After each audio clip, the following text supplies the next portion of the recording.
our national anthem and our presentation of colors.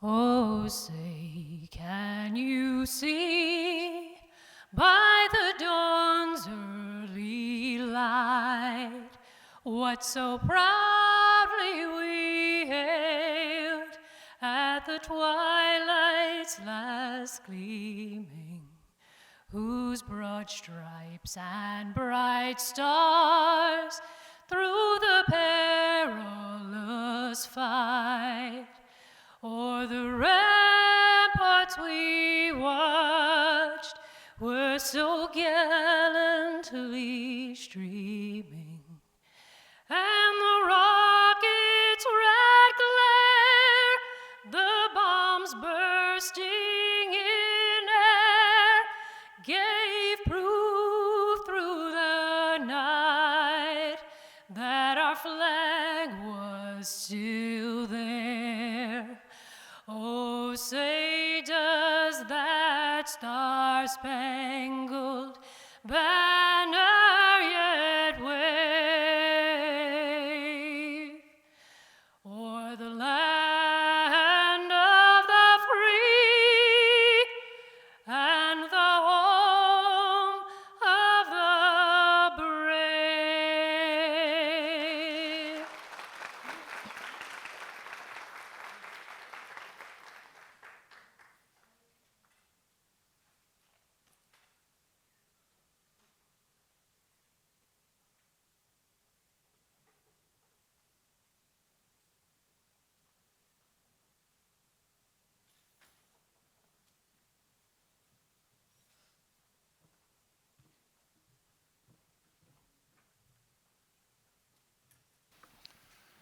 It was Tuesday, 9/11/2001. I was working as an SRO, School Resource Officer at Parkway High School in Bossier City. I recall that it was actually kind of cool that morning, a little different than today. I was standing out front of the school, talking with the assistant principal, watching the school buses unload students.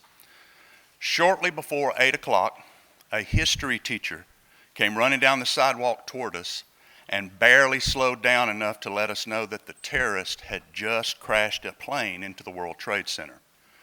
I recall his voice was cracking with panic. The assistant principal and I were speechless. We simply stared at each other, trying to process the news that we had just received. We watched the teacher continue running down the sidewalk toward his classroom.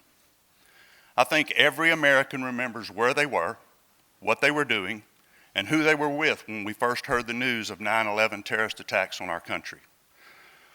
Of course, after 18 years, the details began to get a little sketchy as the morning wore on, and we heard of the second plane crash into the South Tower. At the World Trade Center site in Lower Manhattan, 2,753 people were killed when hijacked American Airlines Flight 11 and United Airlines Flight 175 were intentionally crashed into the North and South Towers. Shortly thereafter, the third hijacked plane, American Airlines Flight 77, crashed into the Pentagon, and 184 people were killed. Approximately 22 minutes later, the South Tower of the World Trade Center collapses, followed by the crash of United Airlines Flight number 93 in a remote field about 80 miles southeast of Pittsburgh, Pennsylvania. Then, almost 30 minutes later, the North Tower of the World Trade Center collapses. Of those who perished during the initial attacks and the subsequent collapses of the towers, 343 were New York City firefighters, 23 were New York City police officers, and 37 were officers of the Port Authority. The victims ranged in age from 2 to 85 years old. While it's true that the unfolding of these subsequent events are hazy in my memory, I do recall walking outside to look up above the campus of Parkway High School and see Air Force One land at neighboring Barksdale Air Force Base with President George W. Bush aboard. I began to feel a sense of American pride that we were in some way prepared to respond in the face of this tragedy. It is now amazing to me to realize that such a feeling could be had simply by watching the President of the United States' plane land in Bossier City's backyard. This feeling of pride was strengthened and justified when I later that afternoon learned that the passengers of United Airlines Flight 93, remember that's the plane that crashed in the field outside of Pittsburgh, ordinary Americans just like you and me. They had heard of the attacks on the World Trade Center, and they had taken it upon themselves to resist and fight the hijackers aboard their plane to avoid any other such catastrophic event. As a result of their courage, 40 passengers and crew members aboard this flight died. I learned then, and will now forever know, that regardless of race, religion, political preference, or socio-economic status, anything that could separate us, we are all still Americans. We will fight whatever forces attempt to destroy our freedom and our way of life. That's why we are here today, lest we never forget when our nation, our freedom, was attacked on 9/11. Thank you.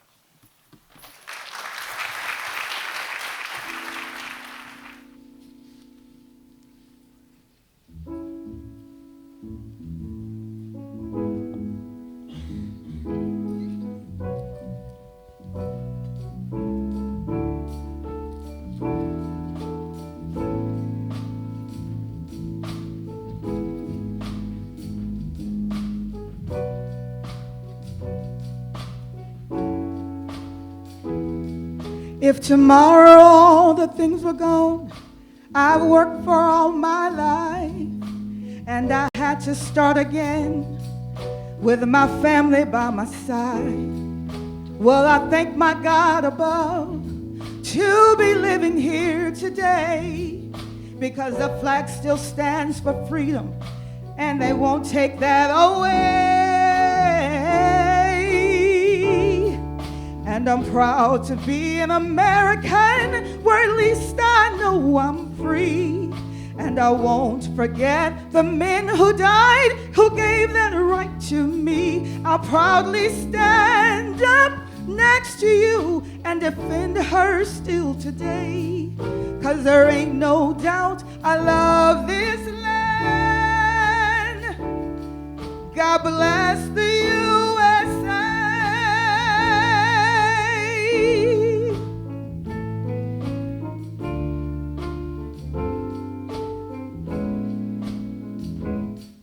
From the lakes of Minnesota to the hills of Tennessee, across the plains of Texas, from sea to shining sea, from Detroit all the way to Houston, from New York to LA, where there's pride in every American heart, and it's time to make a change.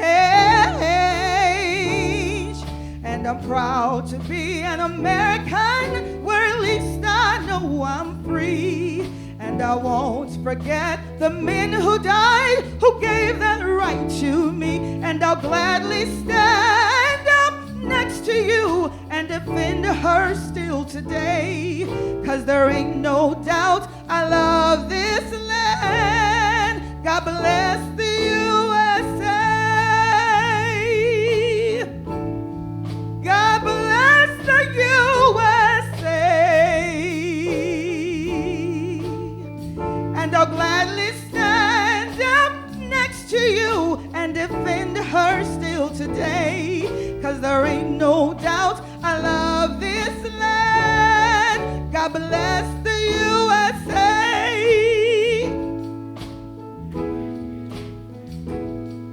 And I'm proud to be an American, where at least I know I'm free. And I won't forget the men who died, who gave their right to me. I'll gladly stand up Next to you and defend her still today. 'Cause there ain't no doubt I love this land. God bless the USA.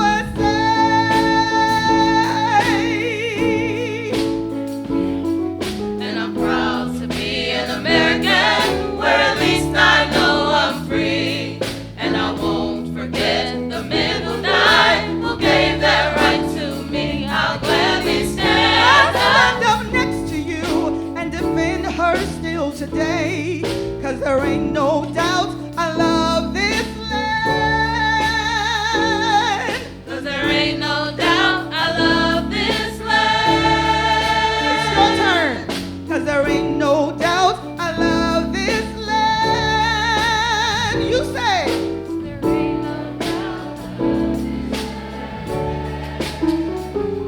land. 'Cause there ain't no doubt I love this land. 'Cause there ain't no doubt I love this land. 'Cause there ain't no doubt I love this land. The USA.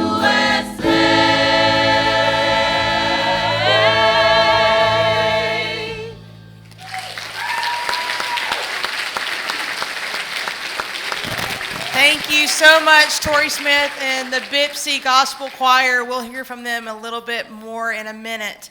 Right now, I am so excited to share two people with you. I get to call them Mamu and Papu. They're mine, but they'd probably let you do that too. They tend to adopt everybody, hence that's why I get to call them Mamu and Papu. But they are two very special people, and they have a very unique story to share because they were actually in Washington, D.C. The day the planes hit. And I'm going to let them tell you a little more about that, but please give a warm BPCC welcome to Roy and Penny Lively.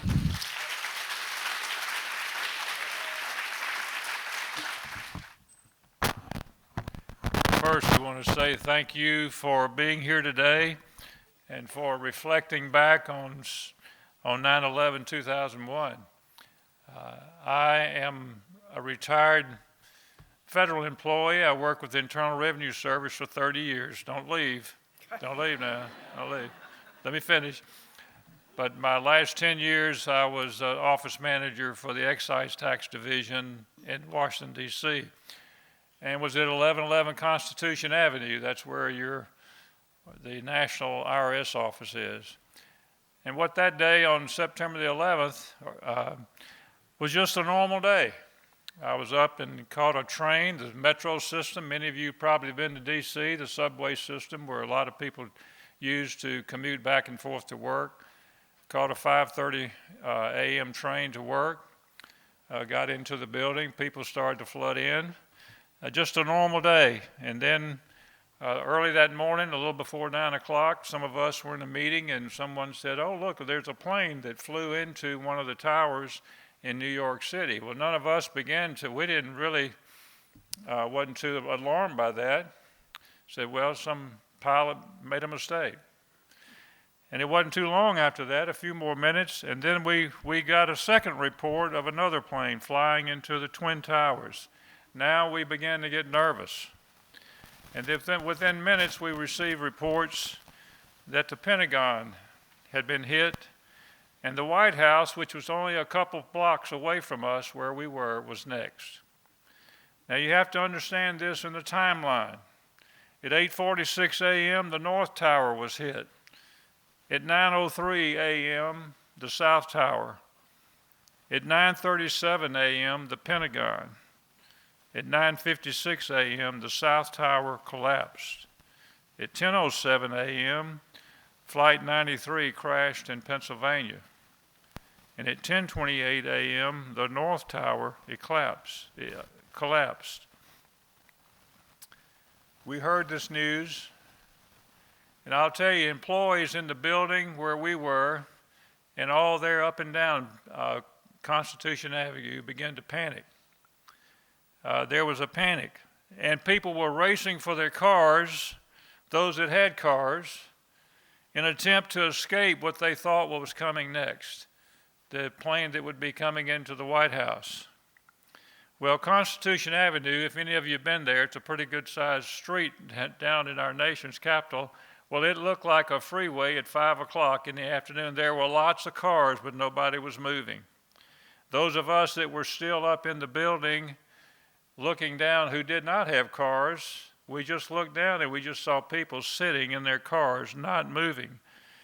And we also had reports were given to us that the metro system or the subway system that many of us had come to work with that day, had been shut down, and so there was no way for us to leave other than on foot. And there's a bridge that goes across the Potomac River that you could go from D.C. over into Virginia, but it was closed. So we were captive in the building for a while. So we began to consider options. How do we get out of this place? And I was trying to reach Penny, my wife. We were staying in a hotel across the river in Crystal City, Virginia, probably 2 miles apart. And I began to get concerned. I wonder what's happened to her. I couldn't reach her. Communications were shut off. There was no cell phone service anywhere in downtown D.C. And so we began, after some anxious moments of trying to reach her, I had a telephone call from my daughter-in-law in Charlotte, North Carolina. She had talked to Penny in D.C. Lines were open out. She could get to us. So we communicated in this triangle from D.C. to North Carolina, back down to D.C., and determined that we both were okay and that we were going to be fine. But then I was trying to figure out, how am I going to get back over into Crystal City to be where she was? Well, finally, about 4 o'clock, I was able to leave. They opened the subway station. They opened up Metro, and we were allowed to leave downtown.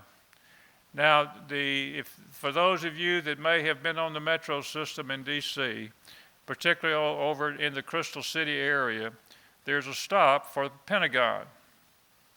And that was a stop where I went through to go to where our hotel was. Well, that stop was closed.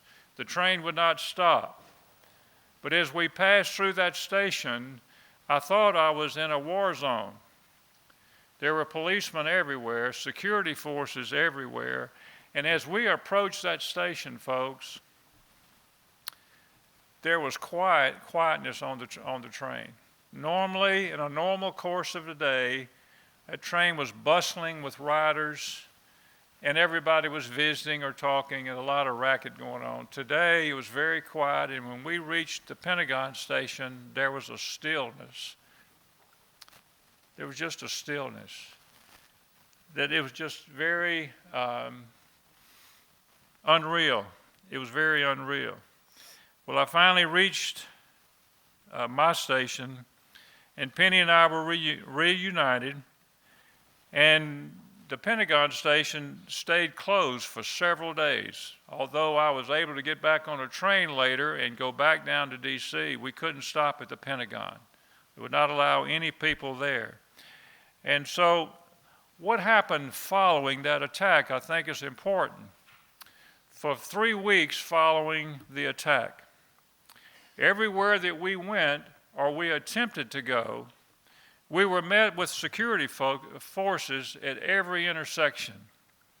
There were military policemen, and they had big guns, folks. I mean, we're talking about big guns.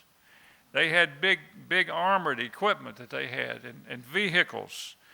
And there were, if you were to get close enough to one to make to speak, there was this no-nonsense look on their face.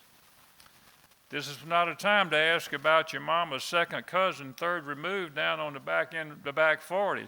They were serious. There was no joking. This was a serious time. And this was everywhere.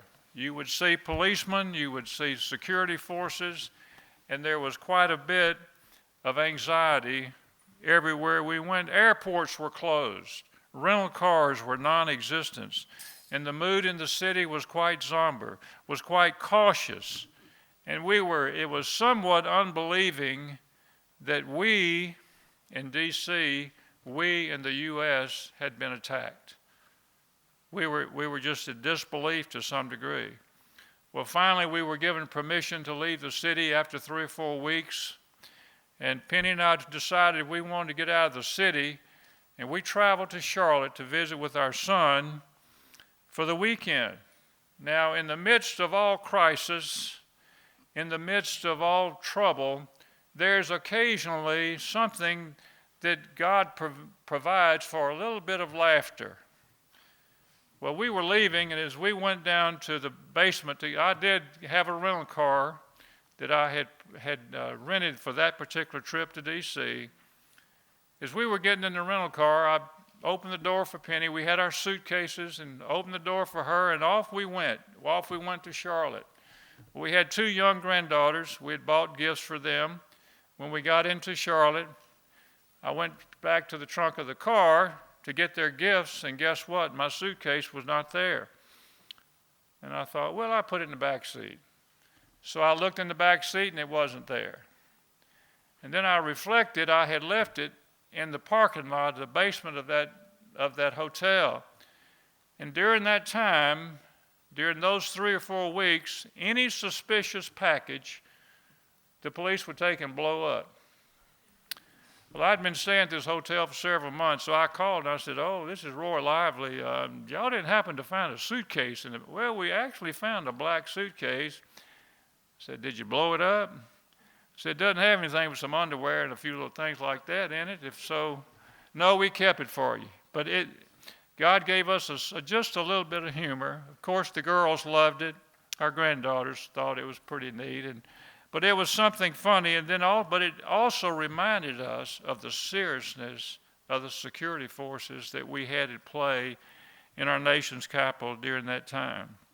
While we were in Charlotte, the same day that we arrived, we joined members of our son's church and their community for a prayer vigil, praying for those who had lost their lives during the attacks. And I imagine some of you probably were in some prayer meeting of some sort or a prayer vigil around the country as we prayed. America turned back to God for that period of time, and we knew who we needed to seek to find some sort of peace and understanding. Well, we returned to D.C. on Sunday, worked another 2 weeks, and because there were no flights, the airports were still closed. We drove back to Mississippi, where we lived. And it seemed several weeks before we began to see any airplanes flying. I would imagine some of you that are old enough to remember that, you maybe have done like us. We lived near an airport. And I can remember one day going out, and I came back in and got Penny. I said, an airplane just went by. And before 9/11, you didn't even notice them. There were so many going by. There was a long time, it seemed like. And our priorities for family were at the highest level that one could imagine during that time. During that time of crisis and attack, your thoughts turned to your family. You wanted to tell your family, I love you. You wanted to tell your family how important they were. Well, when we were allowed to fly again, I returned to D.C. to work, and I found so many new security requirements at the airport that we didn't have before. Some of you in here probably remember, we used to just could walk to the gate with our family and everybody waved goodbye. They could meet you when you got off the plane. There was no security checks. What do we do today? You know, you can hardly get out of your car at the airport before someone's asking for an ID. Things changed. We were definitely in a new normal of security in our country. And it seems like as we have different attacks today around our country, we try to enact and have new security requirements to try to protect us. I found something on a social media post, I think, that says it well. But young folks, some of you folks in here who were too young on September the 11th, 2001, to really know what happened. And the things that you're seeing today in security are your normal. You know, if I go to the airport, I got to stand in security line. You know that I have to show my ID. You know these things that we have now become, for us, it's a new normal. For you, it is your normal. It is your normal. But this post, I think, says it well. On September the 10th, 18 years ago, 246 people went to sleep in preparation for their morning flights. 2,606 people went to sleep in preparation for work in the morning. 343 firefighters went to sleep in preparation for their morning shift. 60 police officers went to sleep in preparation for morning patrol. 8 paramedics went to sleep in preparation for the morning shift. None of them saw past 10 a.m. September the 11th, 2001. In one single moment, life may never be the same. As you live and enjoy the breaths you take today and tonight before you go to sleep in preparation for your life tomorrow, kiss the ones you love, snuggle a little tighter, and never take 1 second of your life for granted. Penny's going to come and tell you what she saw at the Pentagon. Before I speak, I would just like, by a show of hands, how many of you remember September the 11th, 2001? Whoa, this is great, this is great. Well, for me, it was, like Roy said, it was just a normal morning. I left the hotel and was getting out to walk so that I could have my Dairy Queen Blizzard that night. And I had not heard anything about New York, had not had my TV on, didn't know anything had happened in the world. It was just a normal day. And I was walking, and all of a sudden, I saw a plane that was very, very low. He was flying between 2 buildings at the fashion center at the Pentagon, a shopping mall, and the buildings were higher than he was. And I thought, y'all pardon my thinks, but I said, that fool sure is flying that plane mighty low. And then I turned, kept on walking, and all of a sudden, I heard the biggest sound I have ever heard in my life. It was just a horrible explosion, and fire and smoke like I hope to never, ever see again. It was frightening for this rural Rankin County girl. It really was.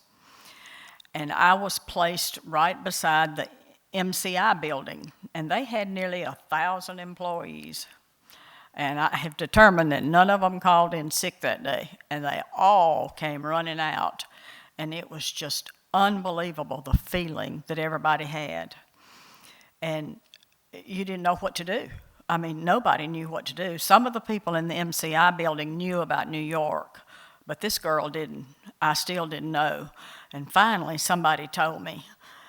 And one sweet little lady grabbed me, and she said, "Oh, my baby's in that building. My baby's in that building." And some of you may not know, because I didn't know it at the time. The Pentagon has a daycare center, and they house several dozen children. In fact, I think the number was 93 that were at the daycare that day. Had that plane hit on the side of the daycare center, just think of the tragedy it could have been. But it actually hit on the opposite side of the daycare center. And there were people inside that were killed. All the people on the plane were killed. And it was just the most devastating thing that I had ever been through. Couldn't get in touch with Roy, like he said. I just couldn't believe my precious cell phone wouldn't work. It just wouldn't work. You couldn't call out. But anyway, I finally made it back to the hotel, a little over an hour walk that normally took me about 10 minutes. And it was because of the crowd. It was just so many people, and nobody knew what to do. But it was unnerving, to say the least. And then, as Roy mentioned, in the 3 weeks that followed, I guess the thing that I noticed the most was the security. Everywhere you turned, because I continued to get out and walk in the mornings when I could, there were security. And I mean, they'd have big, huge guns. It wasn't a pistol. It was a huge gun, and it was just, you just felt like you were at war almost. But they were everywhere. But one of the most memorable things for me happened 1 year later, September the 11th, 2002. Our president, George W. Bush, had asked those that could, go back to where you were on that day.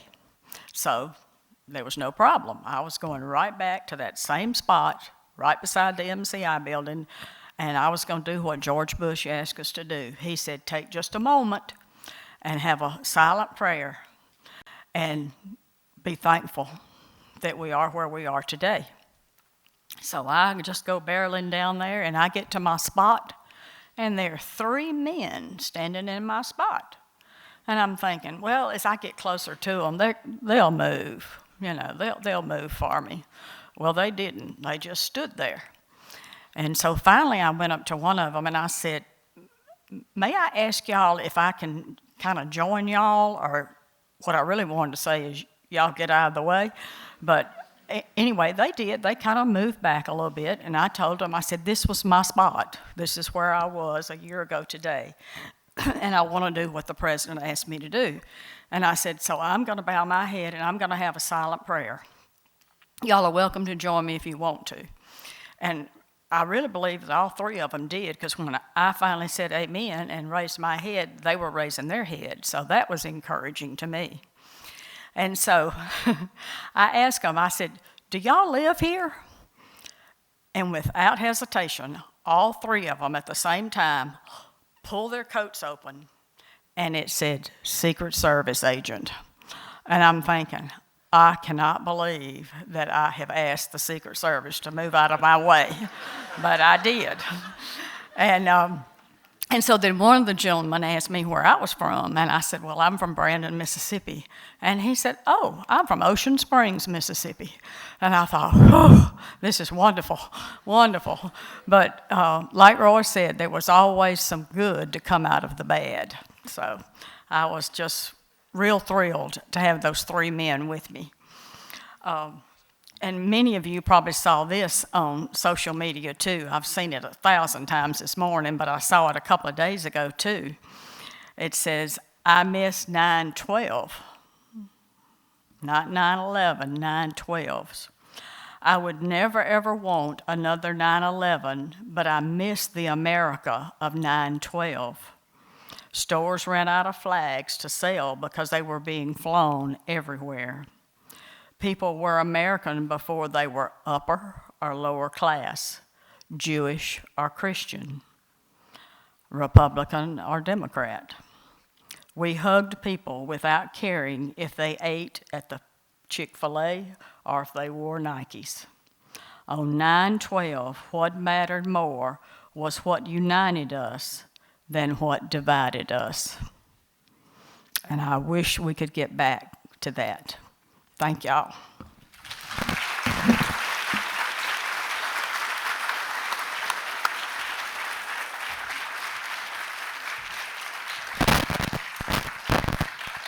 So if y'all can't tell by Mamu's story, she's obviously Baptist because she needed her spot, right? Resilience is something that in a nutshell means ability to heal quickly. In the trauma world to which I live in all the time, we talk about resilience of children. We talk about resilience of people who have suffered trauma, which means they've been through so much that they're able to get back up and do it pretty quickly. On 9/12, we got up. We all went to bed on 9/11. I remember going to bed and not sleeping very much because my TV was on, because I didn't want to miss anything. I was scared to death I was going to miss somebody being pulled out of those buildings. I was scared to death I was going to miss that. But then all of a sudden I thought, well, maybe if I go to sleep, I'll wake up and it was a dream. And it wasn't. It was very much reality. But we woke up on 9/12, and instead of stopping, we got up. We went to work.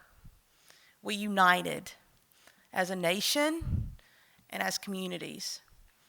I've spent most of the summer engulfed in 9/11. I told Ms. Rekia this morning, I said, if I could write a dissertation, I think it would be on 9/11 because I've lived it since the last part of May. And I would not regret it, and do not regret it for one single day. Because even though I know exactly where I was, and I remember watching the second plane hit, as Jimmy Webb said, the details get fuzzy. I think I know each and every person on Flight 93 personally, because as you study them, they didn't hit buildings. They hit the middle of a field, and so all you know are their stories. You know Jeremy Glick, and then he was talking to his wife on the phone, and they had a newborn baby. Of course, we all know Todd Beamer's favorite saying was, "Let's roll," as they took off to go storm the cockpit. And several others that called. Thomas Barnett, who was the first person to call his wife on Flight 93, and he called and he said, "Honey, our plane has been hijacked. I need you to call the authorities." And she told him, "Honey, the Twin Towers have been struck too." Those are the stories. But we got up on 9/12 and we locked arms and we recovered and we healed. That's the takeaway.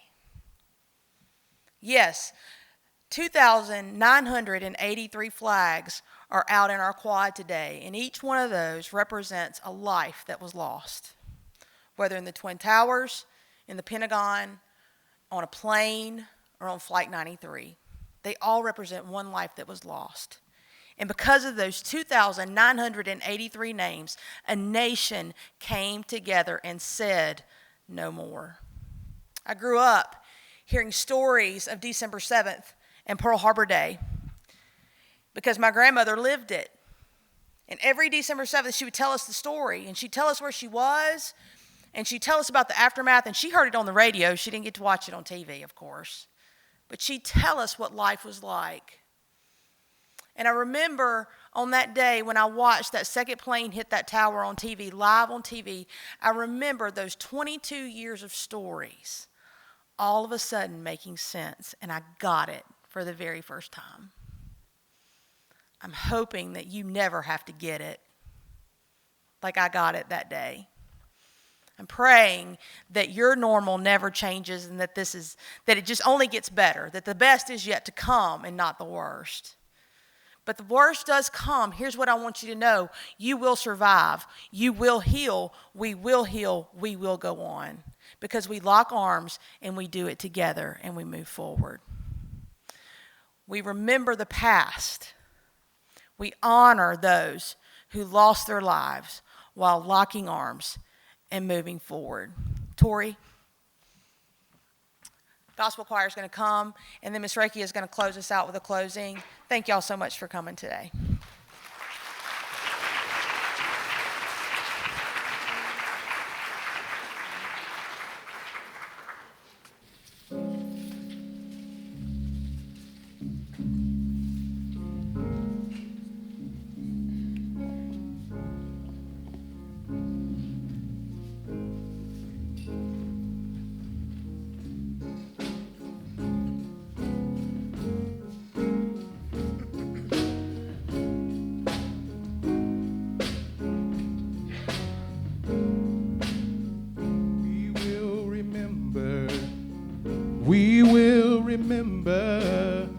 We will remember the works of your hands.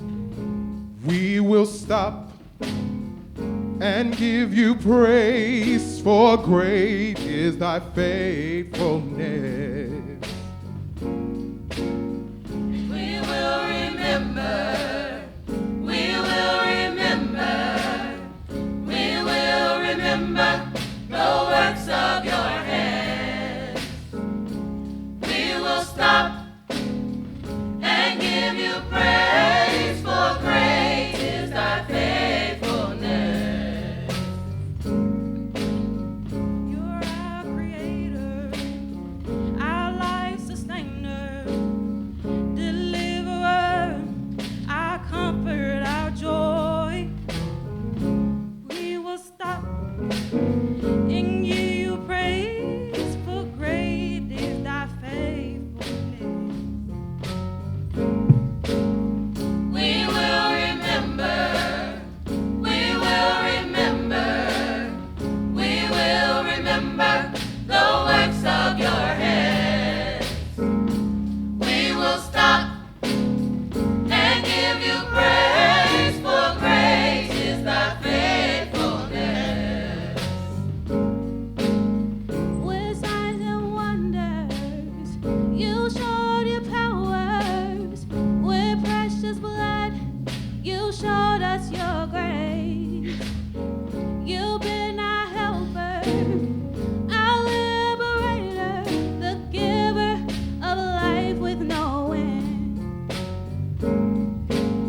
praise, for great is thy faithfulness. We will remember, we will remember, we will remember the works of your hands. We will stop and give you praise, for great is thy faithfulness.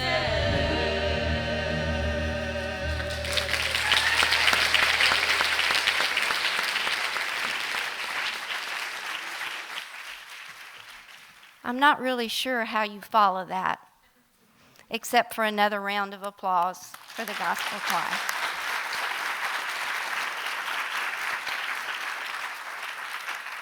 Mr. and Ms. Lively, we want to thank you for your stories. They were heartfelt, very heartfelt. I have a few people to thank. Women's basketball, who stood out in the heat yesterday with screwdrivers trying to get the flags in the concrete ground. There you go. There you go. Baseball, who showed up at 7:30 this morning carrying storyboards out to the quad. The Student Government Association, the Maroon Jackets, who you saw today, the Cavs Express, Office of Student Life, Marjorie Harper, Tracy McGill, Public Relations, Kappa, for at the last minute when I was freaking out and somebody asked me, was this going to be recorded? And I was like, sure. And I went to Kim and she said, we've got this. So Kim Condon and Kappa, thank you so much. Library, thank you for what you have done for us with the books and the 9/11. Campus Police, Jimmy Webb, amazing story. All of you for taking the time out of your day to be here to honor those first responders. Thank you.